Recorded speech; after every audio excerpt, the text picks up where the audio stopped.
Hey, le fameux tableau périodique. Si tu es en secondaire 4 et que tu as besoin d'un rappel sur comment il fonctionne le tableau périodique, la mini-récup, elle est pour toi. Là, je veux juste préciser une chose. Je vais faire un rappel avec toi sur le fonctionnement du tableau périodique, mais je vais parler des notions qui sont vues en ST, c'est-à-dire en sciences et technologies.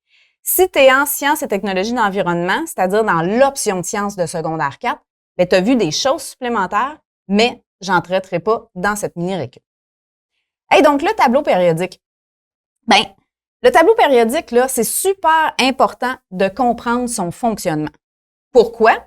Bien, le tableau périodique, c'est comme un dictionnaire. Il donne plein de réponses. Puis tu y as accès dans les examens. Fait que c'est utile de l'utiliser. Mais au même titre qu'un dictionnaire, il faut que tu saches que les mots sont en ordre alphabétique. Il faut que tu connaisses les abréviations, tu sais, pour dire c'est un verbe, c'est un nom, c'est un adjectif et ainsi de suite. Mais le tableau périodique, il y a une structure qui veut dire quelque chose. C'est ce qu'on va regarder ensemble. En gros, le tableau périodique, c'est un répertoire qui regroupe des informations sur tous les éléments chimiques qui sont connus, sur les 118 éléments chimiques. Première des choses, on voit que chaque élément est dans une case. Bien, chacune des cases, c'est comme la carte d'identité de ton élément chimique. La case te donne des informations précises sur l'élément. Son nom, son symbole, son numéro atomique et sa masse atomique. Il peut y avoir des fois des informations supplémentaires, là, mais les informations de base contenues dans chacune des cases, c'est celle-là. Et le nom d'éléments va changer selon que tu as un tableau périodique en anglais, en français, en espagnol. Par contre, le symbole chimique est universel, c'est-à-dire qu'il est le même, peu importe la langue qu'on utilise. Le numéro atomique est important pour nous parce que le numéro atomique correspond au nombre de protons qui sont contenus dans le noyau d'un atome de chacun des éléments. La masse atomique, on n'en parle pas aujourd'hui. La masse atomique, c'est le nombre de nucléons, c'est-à-dire protons plus neutrons. Mais ça, c'est vu en STE. Fait que pour aujourd'hui, on n'en parle pas.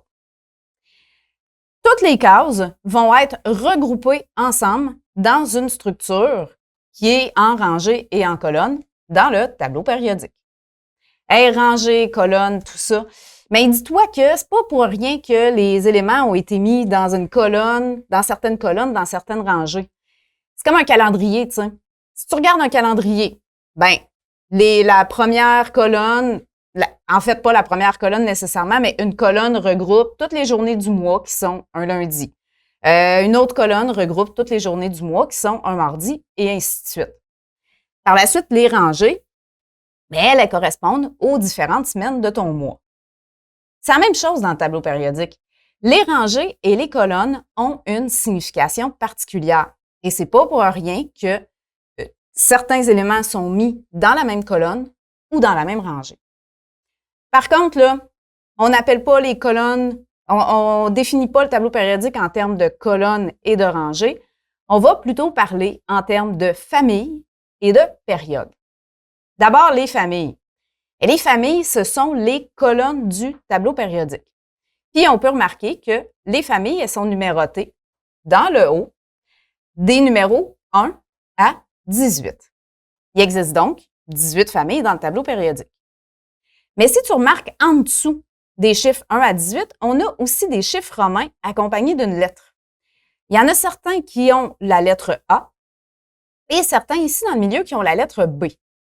Parce que les familles, elles ont été divisées en deux grands groupes. On a d'abord les familles A, bien les familles du groupe A, et on a ceux-là, groupe A, juste à dire, c'est les familles dites principales. Puis, on a ensuite tous les éléments qui sont dans le milieu, qui sont les familles du groupe B. Les familles du groupe B, ce sont des métaux de transition. En secondaire 4, là, c'est pas ceux-là qui vont être étudiés. On va vraiment s'intéresser au groupe A, c'est-à-dire aux deux premières familles qui sont sur la gauche du tableau périodique et aux 6 familles qui se situent sur la droite.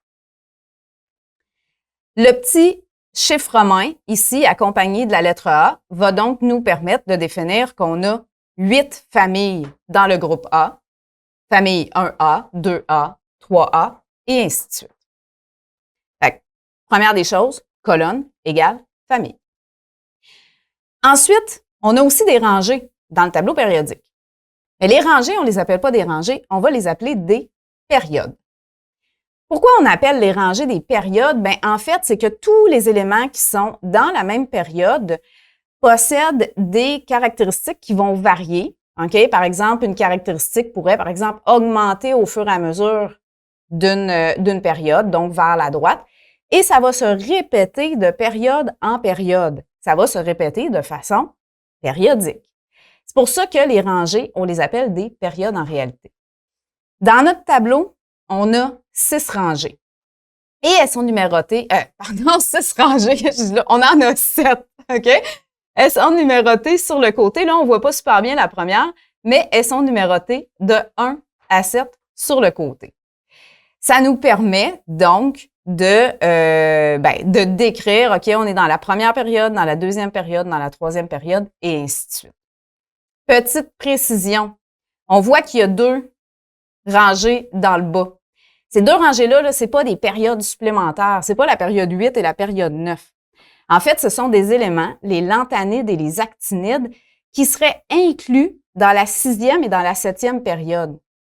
Mais on s'entend là que si on les incluait, il faudrait comme ouvrir notre tableau périodique et les intégrer, ce qui fait que mon tableau périodique en ce moment, il rentrerait même pas dans l'écran. Fait que pour le rendre moins large, on les a tout simplement retirés et mis sous le tableau périodique. Et avec tout ça, petite question pour toi. Est-ce que c'est vrai ou faux? L'hélium se situe sur la même période que l'hydrogène. Et en fait, cette affirmation-là, elle est vraie. Pourquoi? Bien, supposons qu'on revient à notre tableau périodique, on voit que l'hydrogène est ici sur le coin gauche du tableau périodique, sur le coin supérieur, alors que l'hélium, il est sur le coin supérieur droit du tableau périodique.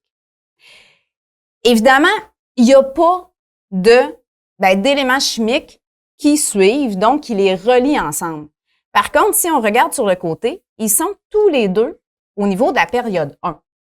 Ainsi, c'est pas parce qu'une période n'est pas complète que c'est pas une période. D'accord?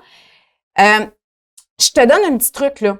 Quand tu reçois un tableau périodique, il arrive souvent qu'on oublie une période. Par exemple, si je te dis le scandium qui est juste ici.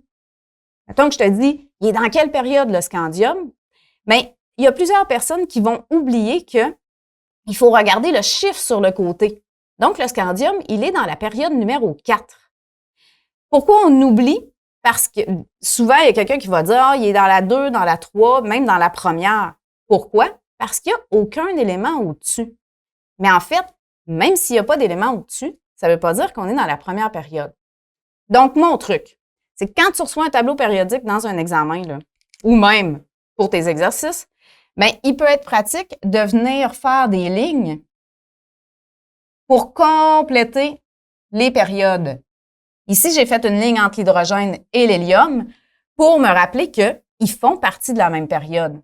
Je peux faire la même chose entre le beryllium et le bore et entre le magnésium et l'aluminium.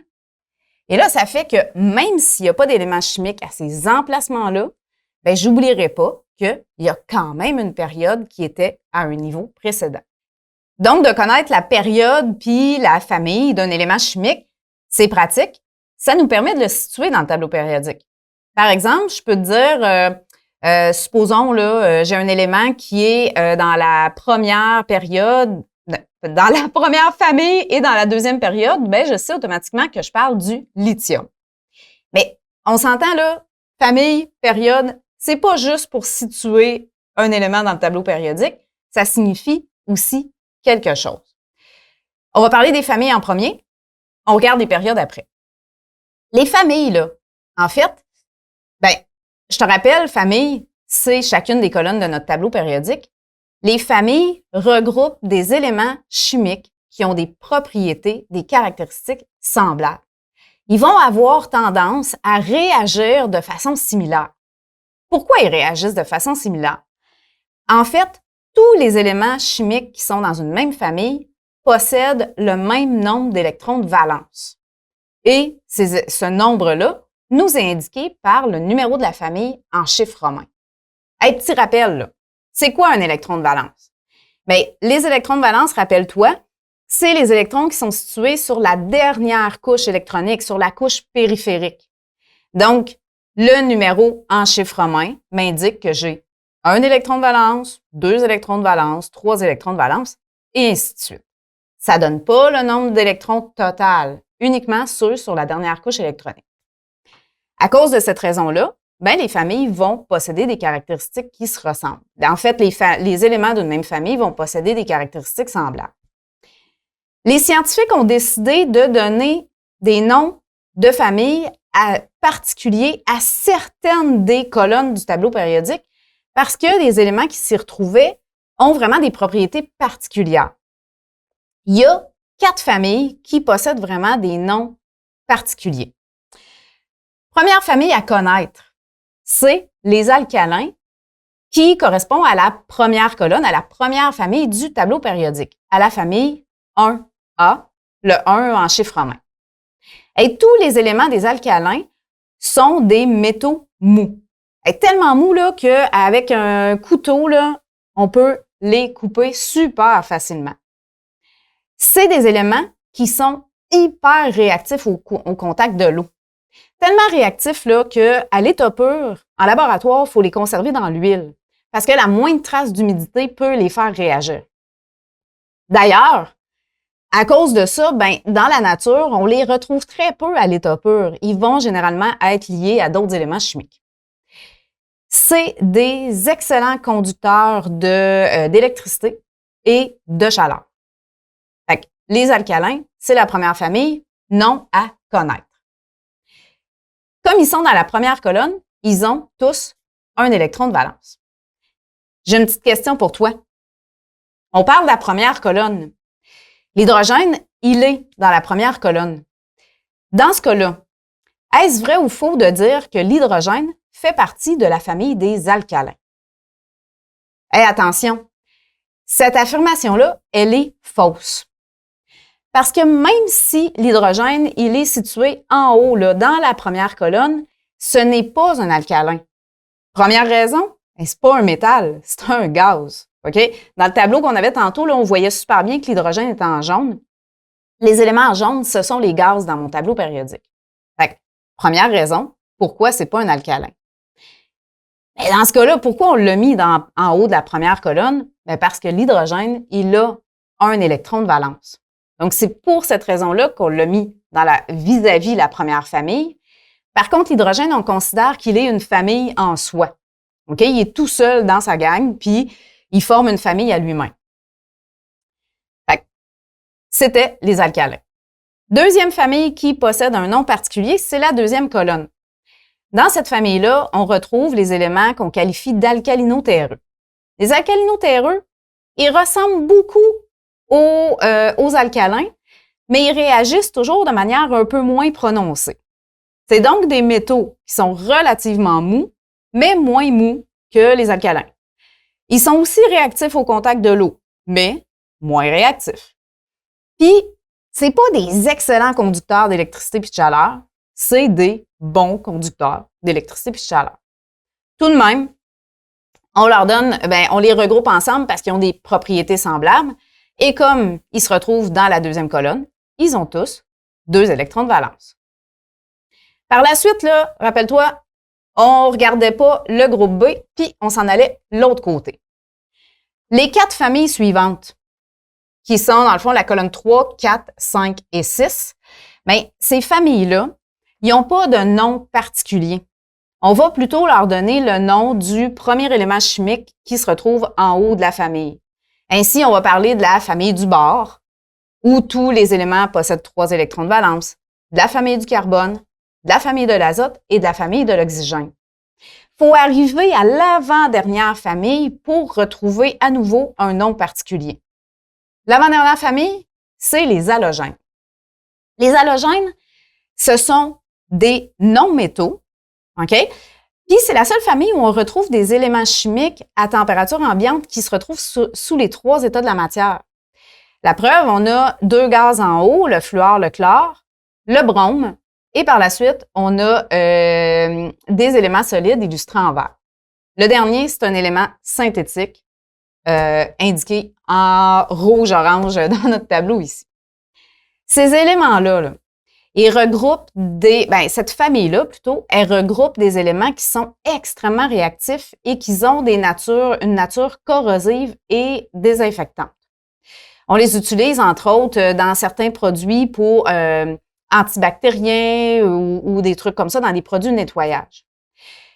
C'est des éléments qu'on retrouve aussi pas très souvent en fait, dans la nature, on les retrouve plus souvent liés à d'autres substances, à d'autres éléments chimiques.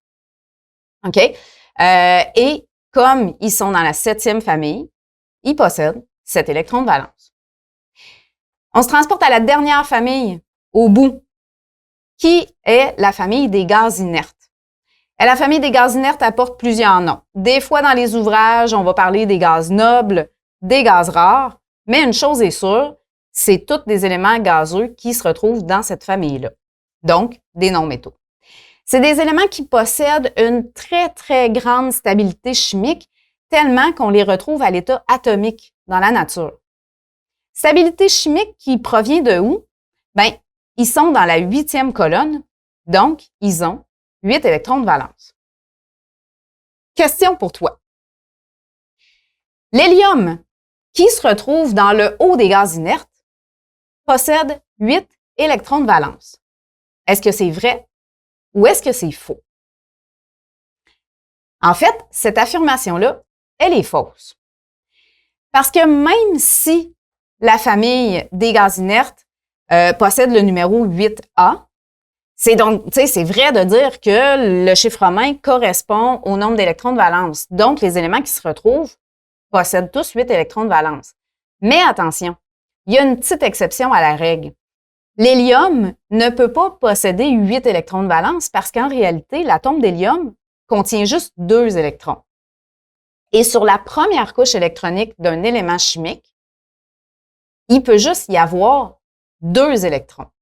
Donc, l'hélium, il y a une couche électronique et sur sa couche électronique, il a 2 électrons. Mais il est quand même stable chimiquement parce que si on lui ajoutait un électron, il faudrait rajouter une couche électronique. Maintenant qu'on a défini c'était quoi les familles dans le tableau périodique et quelles étaient leurs caractéristiques, bien, quelles sont les caractéristiques des éléments qui se retrouvent dans une même période? Petit rappel, là, juste pour être sûr, période, ça correspond aux rangées du tableau périodique.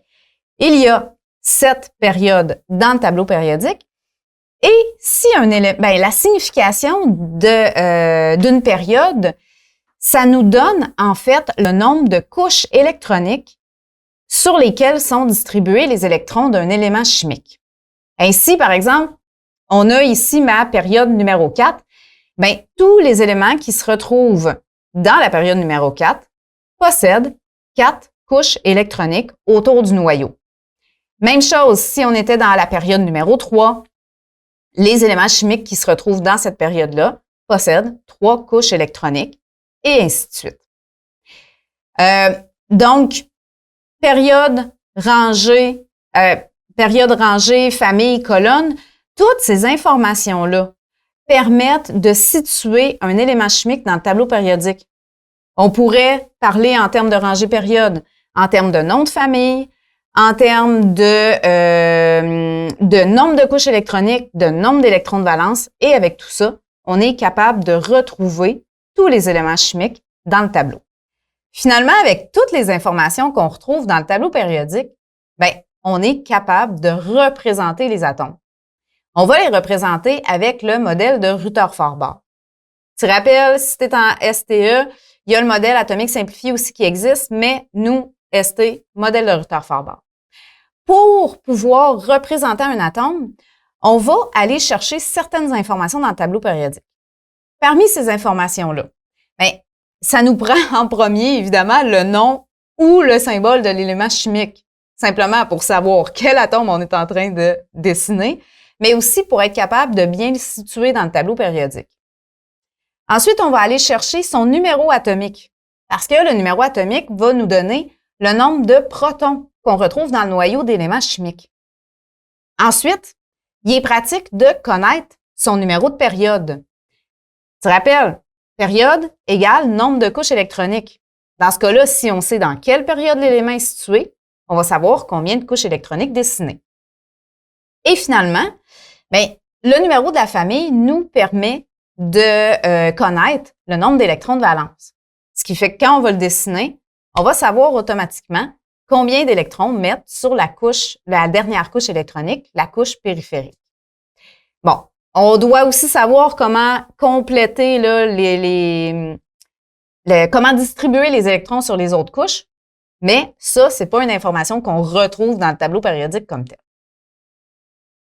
Petite question pour toi. Sachant qu'un atome est neutre, on peut déterminer le nombre total d'électrons qu'il possède à l'aide du tableau périodique. Est-ce que c'est vrai ou est-ce que c'est faux? En fait, cette affirmation-là, elle est vraie. Et ça va être très pratique quand va venir le temps, justement, de dessiner un atome, parce que étant donné que dans le modèle de Rutherford-Bohr, on doit distribuer le nombre d'électrons total sur les différentes couches électroniques, en connaissant le nombre de protons d'un élément chimique, on va automatiquement connaître son nombre d'électrons total. On va faire un exemple. On nous demande ici de représenter l'atome de sodium selon le modèle de Rutherford-Bohr. Bon, pour accélérer les choses, là, on a sorti la case du tableau périodique ici pour nous aider. Par contre, si jamais on n'avait pas la case directement, qu'est-ce qu'on ferait? On prendrait le tableau périodique. Et à l'aide du nom sodium, on essaie de trouver dans le tableau où se situe le sodium. Si on connaît son symbole chimique qui est Na, ça va un petit peu plus rapidement, mais sinon, on essaie de trouver le nom sodium dans le tableau. Et on peut le trouver dans la première famille et dans la troisième période. On voit que c'est le sodium, élément chimique Na. En l'ayant situé, ça nous permet par la suite d'aller chercher les informations nécessaires pour dessiner notre modèle de Rutherford-Bohr. Bon, le nom ou le symbole chimique, il ne sera pas dans le modèle de Rutherford-Bohr comme tel, mais ici, je l'ai dans ma case. Je vais quand même prendre la peine de réécrire qu'on a le sodium, qui est le symbole Na. Bon, maintenant, on l'a situé, tout va bien, on n'aura plus besoin de cette information-là. Par contre, le numéro atomique du sodium, on le voit en haut, ici, dans la case, c'est un numéro atomique de 11. Le 11 nous indique quoi? Ça va nous indiquer qu'il y a 11 protons dans l'atome de sodium. Ensuite, le numéro de la période. Bon, là, on ne le voit plus parce que c'est uniquement la case qui est indiquée, là. Mais dans le tableau, rappelle-toi, le sodium, il était dans la troisième période. Donc, numéro de période, c'est la numéro 3 qui nous indique, dans ce cas-là, qu'on va avoir 3 couches électroniques. Et finalement, le numéro de famille, le sodium, il était dans la première famille. Donc, la famille 1A.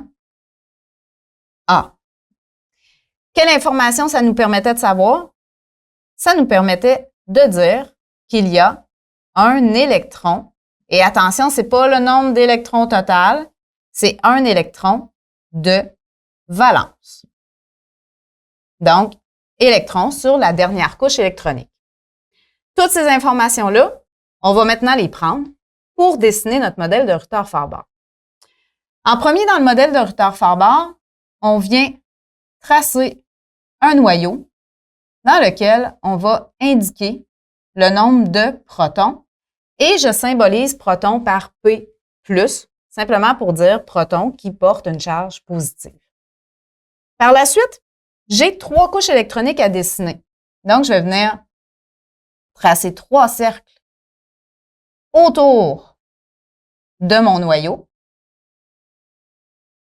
Des fois, là, ça peut être pratique en classe de prendre une couleur différente entre le noyau puis les cercles, juste pour pas se mélanger, parce que autour du 11 protons, c'est le noyau, là. C'est pas une couche électronique. Les couches électroniques commencent vraiment ici. Fait qu'on peut le faire de 2 couleurs. Des fois, ça nous évite de se mélanger. Dernière information que j'ai sortie, on a un électron de valence. Donc, sur la dernière couche périphérique, je vais pouvoir tracer un électron. Par contre, mon modèle n'est pas terminé parce qu'évidemment, mon atome de sodium, il n'y a pas juste un électron. Il en a 11. Étant donné que l'atome est neutre et que j'ai 11 protons, je vais avoir 11 électrons. Il faut donc, dans ce cas-là, compléter les couches précédentes avec le nombre d'électrons appropriés. Première couche électronique d'un élément chimique, il peut y avoir 2 électrons maximum. Donc, je viens indiquer les 2 électrons sur la première couche électronique. Ainsi, on voit que j'ai passé 1, 2, 3 électrons, 11 moins 3, et il me reste 8 électrons à placer. Bien, ça tombe bien. La deuxième couche elle est complète et donc, elle possède 8 électrons que je vais venir indiquer sur ma deuxième couche électronique. Puis, cette couche électronique-là, de toute façon, elle doit être remplie parce que si une couche électronique n'est pas remplie, bien, on n'ira pas mettre des électrons sur la couche suivante. On va finir de compléter à 8 électrons la deuxième couche électronique avant d'en mettre une troisième. Donc, on voit qu'à partir des informations du tableau périodique, il est possible de représenter tous les éléments chimiques à l'aide du modèle de Rutherford-Bohr. C'est donc ce qui fait le tour là, du fonctionnement du tableau périodique. Évidemment, le tableau périodique il est plus complexe que ça, mais ça, c'est les notions de base que tu dois comprendre pour le secondaire 4. Fait que, famille, période, les informations dans une case, tout ce qu'elle signifie et tout ça, là. Avec ça, là, tu peux répondre à plein de questions différentes. Tu vas pouvoir représenter les atomes. Je veux dire, les informations, elles sont dans le tableau périodique. Le tableau périodique, il te donne les réponses. La seule chose que tu as à faire, c'est de comprendre comment il fonctionne. Moi, je sais bien que quand on me donne les réponses, là, j'en profite puis je les utilise. Fait que je te conseille fortement de comprendre comment le tableau périodique fonctionne parce qu'après ça, tu vas arriver à l'examen, tu vas te servir de ton outil puis tout va bien aller. Là-dessus, je te souhaite un bon travail.